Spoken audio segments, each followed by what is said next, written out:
माता ने पुत्र को, पत्नी ने पति को, पिता ने पुत्र को इस राष्ट्र के लिए निछावर किया। आज वो हम लोगों के बीच में नहीं है, लेकिन उनकी आत्माएं कहीं न कहीं होंगी और वह देख या सुन रही होंगी। आज का नौजवान के पास पैसेंस नहीं है और जीवन में सफल होने के लिए पैसेंस होना बहुत आवश्यक है। मैं देख रहा था कि यहां आप बैठ नहीं पा रहे हैं, आप किसी का सुन नहीं पा रहे।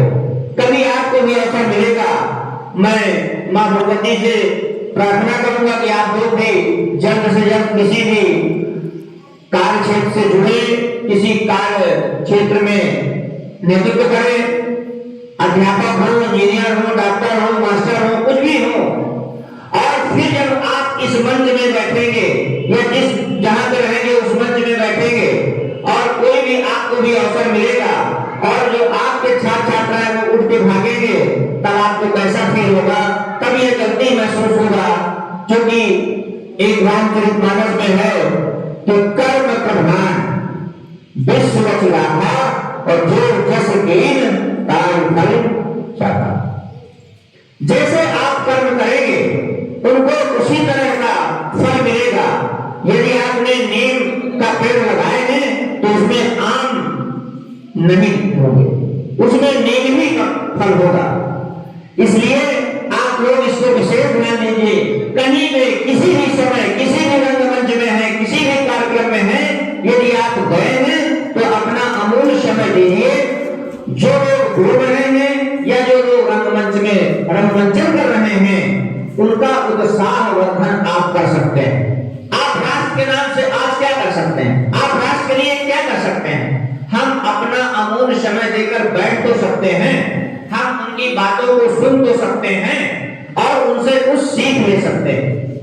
अभी ये बच्चियां इतना अच्छा दहेज प्रथा में रंगमंचन कर रही थी कि यह एक संदेश है और यह संदेश है कि हमें छोटे से लालच के लिए अपना स्वाभिमान, अपना धर्म, अपना कर्म बेचना नहीं चाहिए।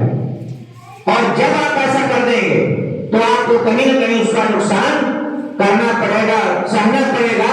क्योंकि तुलसीदास ने लिखा है कर्म प्रधान, आपने जो करेंगे उसका फल आपको निश्चित ही मिलेगा। और हमारे सनातन धर्म में तो बताया गया है कि सात मतलब आप एक जन्म में नहीं दूसरे जन्म भी आपको इस कर्म का फल मिलेगा। क्योंकि हमारे यहाँ कई चरण के कर्म है ना, आप आग छुएंगे तुरंत जल जाएंगे, उसमें आपको नहीं कि अगले जन्म में जलने को अवसर मिलेगा। कुछ कर्म ऐसे हैं कि जिनको आप हो सकता है आज करें कल उसका फल मिले, कुछ कर्म ऐसे हैं कि आज करेंगे 2 महीने बाद फल मिलेगा, कुछ कर्म ऐसे हैं कि 8-10 साल करेंगे, हो सकता है 8-10 साल बाद उसका फल मिलेगा। तो यह भी निश्चित है कि कुछ कर्म ऐसे होंगे कि आप इस जीवन में नहीं अगले जो जीवन मिलेगा उसमें आपको उसका रिजल्ट मिलेगा। जैसे आप पढ़ाई करते हैं साल भर और परीक्षा होती है तो रिजल्ट 12 महीने बाद आता है ना, तो एक वो कर्म है जो आप लगातार करते हैं और रिजल्ट आने के बाद फिर आपको क्या मिलता है? यदि आप अच्छे कर्म किए होंगे तो पास होंगे, गर्म कर्म किए होंगे फेल हो जाएंगे और फेल हो जाएंगे फिर क्या कहेंगे? सर हम लिख के तो बहुत कुछ आए थे लेकिन हमारा क्या हुआ, हम डॉक्टर ने हमको चेक नहीं किया सही से, हम फेल हो गए। हम अपने कर्म पे नहीं एनालिसिस करते कि काश हम पढ़े होते। जैसे कि संरक्षक महोदय अपने अभिभाषण में कहा कि आने वाला समय नकल विहीन परीक्षा की हो गई और वह आप इस बार भी दे रहे हैं, देख भी रहे होंगे। जो लोग रेगुलर क्लास नहीं आए, जो लोग नित्य पढ़ाई नहीं किए, उनके रिजल्ट उनके पेपर कैसे हो रहे होंगे या तो वो जानते होंगे और या तो उनका परमपिता परमेश्वर जानता होगा, बीच का कोई जानने वाला भी नहीं है। वो रिजल्ट बताएगा, फिर पब्लिक बताएगी कि क्या हो रहा। जो भी लोग जो कर्म करना चाहते हैं, कुछ लड़के ऐसे हैं जो ITI भी कर रहे हैं, BA भी कर रहे हैं, डिप्लोमा भी कर रहे हैं, पॉलिटेक्निक भी कर रहे हैं। तो इसके लिए क्या है? एक साथ है सब है तो सब साधे सब जाए। आप यदि एक समय में एक कार्य करेंगे, जब आप पढ़ाई करिए, आप आधे घंटे करिए, आप 40 मिनट करिए, आप 1 घंटा करिए, लेकिन उस समय 100% कंसंट्रेशन आपका पढ़ाई में भी होना चाहिए।